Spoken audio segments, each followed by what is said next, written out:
Pessoal, para falar um pouquinho, aqui não é minha intenção aprofundar, nem discutir tanto sobre os conceitos de lazer, mas também é só a gente pensar um pouquinho para a gente conseguir realizar as atividades de uma forma legal e percebendo, talvez valorizando mais isso que a gente vai fazer, não transformando a nossa atividade em mero passatempo para as crianças que estão em casa, e sim como um processo interessante de desenvolvimento.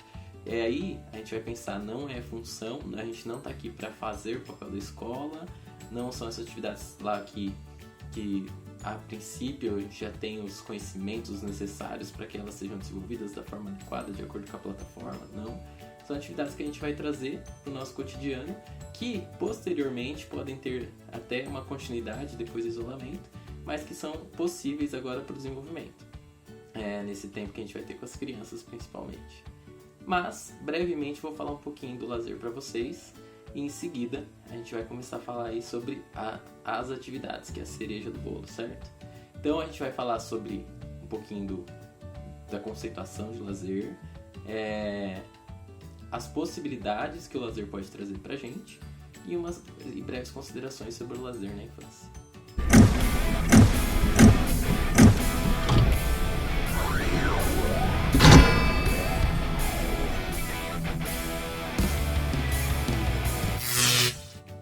Bom, quando a gente vai falar sobre lazer, a gente pensa em dois pontos principais: tempo disponível e a atitude.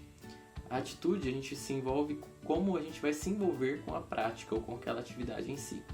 Aqui, como eu já disse anteriormente, a gente vai falar mais de atividades físico-motoras voltadas aí para o âmbito de esportes, jogos tradicionais, ginástica, lutas, etc. Mas é importante ressaltar que o lazer abrange muito mais interesses, né? Existem muito mais interesses do lazer do que isso. E, inclusive, dentro dessas próprias atividades, a gente pode destacar outros interesses, como artísticos, sociais, etc. O tempo seria o tempo disponível, né? É aquilo que não é obrigatório. Então, a gente estaria em nosso tempo de lazer no momento que a gente está fazendo algo que não é obrigatório, certo? E a nossa atitude ao se envolver com o lazer é de envolvimento total. Então, quando a gente se envolve total, a gente fica livre para criar dentro daquele âmbito, ou o jogo, a brincadeira, aquilo que a gente acha que é importante para aquele momento. Consequentemente, pode ser que existam outras possibilidades para o lazer. Porém, a princípio é isso. É tempo disponível, então o tempo que você está fazendo algo que não é obrigatório, e a atitude de envolvimento, de prazer em fazer aquilo que está fazendo.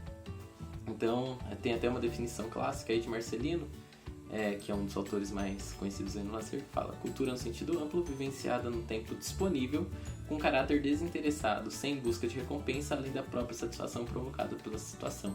Ou seja, você realizar uma atividade que vai, a princípio, não ter recompensa, né? A gente vai discutir depois um pouquinho isso, mas que pode levar você a prazer e satisfação dentro daquela própria atividade. E é isso que a gente está querendo com as nossas crianças hoje, certo? Em casa também. Eu falo criança, mas a gente vai falar também sobre adultos e adolescentes. O lazer é algo tão importante que é até destacado, por exemplo, na Constituição do Brasil. No artigo 6, está lá: são direitos sociais a educação, a saúde, a alimentação, o trabalho, a moradia, o transporte, o lazer, a segurança e a previdência social, entre outros. Então, no artigo 227, é dever da família, da sociedade, do Estado assegurar a criança, ao adolescente, ao jovem, dentre outras coisas, saúde, alimentação, o lazer. Então, aí a gente já consegue também destacar a importância do lazer nesse contexto, como algo que fomente a formação integral dos indivíduos, da sociedade, consequentemente. Alguns termos que se relacionam com o lazer e também as suas possibilidades. Então, que nem eu falei lá no começo, além do descanso e divertimento, a gente pode conseguir muito mais coisas com o lazer. Por exemplo, o desenvolvimento. Então, como a gente vai fazer nossas atividades? Buscando o quê? Espontaneidade, liberdade de escolha, gratuidade, não se buscar recompensa a partir daquilo lá, busca pelo prazer, estar de bem com a vida, diversão, descanso, participação social voluntária, criatividade, convivência e até mesmo ócio. Então, como consequência do lazer, podemos ter o desenvolvimento de vários aspectos: cognitivo, físico, motor, social, certo? Porém, a gente vai se envolver na atividade, essa que é a nossa ideia. E esses são os termos que se relacionam aí com o lazer, que e também a gente pode chamar até de lúdico, saltando liberdade, criatividade, tá? Considerações sobre o lazer na infância, para a gente encerrar essa parte para parte do nosso repertório. Seguinte, quando a gente vai fazer as atividades com crianças, certo? Então, muitas das vezes a gente vai querer impor algo, né? Impor regras rígidas e etc. Mas a gente vai perceber que é na brincadeira que a criança assume seu papel. Então a gente muitas vezes encara a criança como um ser que vai ser um adulto no futuro. Mas não é isso. Ela já é um ser criadora de cultura. É um ser que existe, e se a gente parar para conversar, a gente vai perceber o quanto que ela já tem para nos oferecer como criador de cultura. Então ela nos influencia e nós influenciamos elas também. Então é uma via de mão dupla.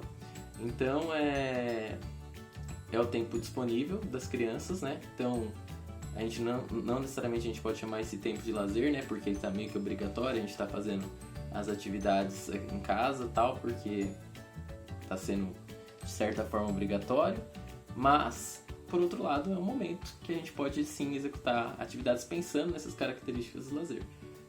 Então a criança ela precisa ser vista como alguém que já existe, alguém que influencia o meio, e dentro da brincadeira ela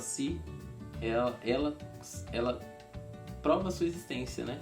Ela é livre para criar, ela é livre para transformar aquilo e também para se expor. Então a criança se projeta no mundo através do jogo da brincadeira, certo? Então a gente pode ter alguns autores que chamam até as crianças de seres brincantes. Então a gente tem que incentivar a prática criativa e a criança como produtora. Então a gente sempre vai incentivar as crianças a também interagirem, a mostrarem como que elas querem brincar. Então é importante a gente oferecer um repertório variado, certo? Para que a criança posteriormente também possa escolher aquilo que mais lhe agrade e até no futuro transformar a sociedade a partir daquilo. Então a criança tem que ter o prazer da criação, e é no brincar que a criança extravasa isso, ela cria, certo? Portanto, o jogo, o brinquedo, a brincadeira são atividades que devem estar presentes na vida das crianças. Fornece prazer, traz felicidade e desenvolvimento. Então, por meio do prazer, o brincar possibilita às crianças a vivência de sua faixa etária e, consequentemente, para a formação integral. Contribui para a formação integral, física, motora, cognitiva, social, afetiva, e também para a participação ativa de um futuro cidadão na sociedade. Beleza? Então vamos para a prática.